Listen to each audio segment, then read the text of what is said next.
Sometime after this, Jesus crossed to the far shore of the Sea of Galilee, that is, the Sea of Tiberias, and a great crowd of people followed him because they saw the signs he had performed by healing the sick.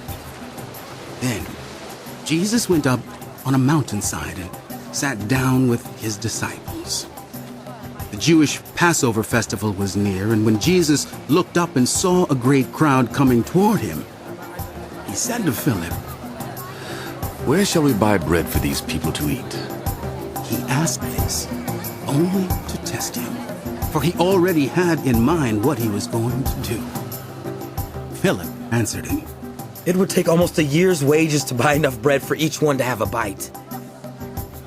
Another of his disciples, Andrew, Simon Peter's brother, spoke up. "Here's a boy with 5 small barley loaves and 2 small fish. But how far will they go among so many?" Jesus said, "Have the people sit down." There was plenty of grass in that place, and they sat down. About 5,000 men were there. Jesus then took the loaves, gave thanks, and distributed to those who were seated as much as they wanted. He did the same with the fish. When they had all had enough to eat, he said to his disciples, "Gather the pieces that are left over. Let nothing be wasted." So they gathered them and filled 12 baskets with the pieces of the 5 barley loaves left over by those who had eaten. After the people saw the sign Jesus performed, they began to say, "Surely this is the prophet who is to come into the world." Jesus, knowing that they intended to come and make him king by force, withdrew again to a mountain by himself. When evening came, his disciples went down to the lake, where they got into a boat and set off across the lake for Capernaum. By now it was dark, and Jesus had not yet joined them. Strong wind was blowing, and the waters grew rough. When they had rowed about 3 or 3.5 miles, they saw Jesus approaching the boat, walking on the water, and they were frightened. But he said to them, "It is I. Don't be afraid." Then they were willing to take him into the boat, and immediately the boat reached the shore where they were heading. The next day, the crowd that had stayed on the opposite shore of the lake realized that only one boat had been there, and that Jesus had not entered it with his disciples, but that they had gone away alone. Then some boats from Tiberias landed near the place where the people had eaten the bread after the Lord had given thanks. And once the crowd realized that neither Jesus nor his disciples were there, they got into the boats and went to Capernaum in search of Jesus. When they found him on the other side of the lake, they asked him, "Rabbi, when did you get here?" Jesus answered, "Very truly I tell you, you are looking for me not because you saw the signs I performed, but because you ate the loaves and had your fill. Do not work for food that spoils, but for food that endures to eternal life, which the Son of Man will give you. On him God the Father has placed his seal of approval." Then they asked him, "What must we do to do the works God requires?" and Jesus answered, The work of God is this, to believe in the one he has sent. So they asked him, "What sign then will you give, that we may see it and believe you? What will you do?"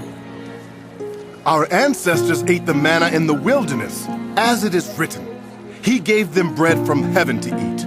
Jesus said to them, Very truly I tell you, it is not Moses who has given you the bread from heaven, but it is my Father who gives you the true bread from heaven.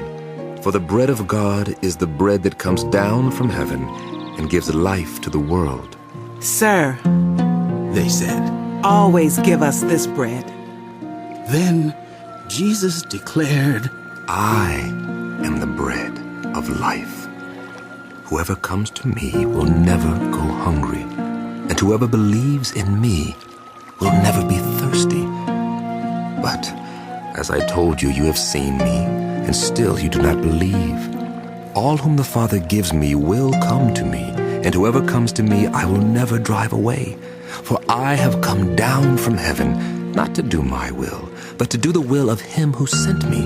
And this is the will of him who sent me, that I shall lose none of all those he has given me, but raise them up at the last day. For my Father's will is that everyone who looks to the Son and believes in him shall have eternal life, and I will raise them up at the last day. At this, the Jews there began to grumble about him because he said, I am the bread that came down from heaven. They said, Is this not Jesus, the son of Joseph, whose father and mother we know? How can he now say, I came down from heaven? Stop grumbling among yourselves. Jesus answered, No one can come to me unless the Father who sent me draws them, and I will raise them up at the last day. It is written in the prophets, they will all be taught by God.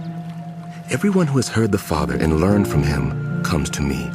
No one has seen the Father except the one who is from God. Only he has seen the Father. Very truly I tell you, whoever believes has eternal life. I am the bread of life. Your ancestors ate the manna in the wilderness, yet they died. But here is the bread that comes down from heaven, which people may eat and not die. I am the living bread that came down from heaven. Whoever eats of this bread will live forever. This bread is my flesh, which I will give for the life of the world. Then the Jews began to argue sharply among themselves. How can this man give us his flesh to eat? Jesus said to them, Very truly I tell you, unless you eat the flesh of the Son of Man and drink his blood, you have no life in you. Whoever eats my flesh and drinks my blood has eternal life, and I will raise them up at the last day. For my flesh is real food, and my blood is real drink. Whoever eats my flesh and drinks my blood remains in me, and I in them. Just as the living Father sent me, and I live because of the Father, so the one who feeds on me will live because of me. This is the bread that came down from heaven. Your ancestors ate manna and died, but whoever feeds on this bread will live forever. He said this while teaching in the synagogue in Capernaum. On hearing it, many of his disciples said, This is a hard teaching. Who can accept it? Aware that his disciples were grumbling about this, Jesus said to them, Does this offend you? Then what if you see the Son of Man ascend to where he was before? The Spirit gives life. The flesh counts for nothing. The words I've spoken to you, they are full of the Spirit and life. Yet there are some of you who do not believe. For Jesus had known from the beginning which of them did not believe and who would betray him. He went on to say, This is why I told you that no one can come to me unless the Father has enabled them. From this time, many of his disciples turned back and no longer followed him. You do not want to leave too, do you? Jesus asked the 12. Simon Peter answered him, Lord, to whom shall we go? You have the words of eternal life. We have come to believe and to know that you are the Holy One of God. Then Jesus replied, Have I not chosen you? The 12. Yet one of you is a devil. He meant Judas, the son of Simon Iscariot, who, though one of the 12, was later to betray him.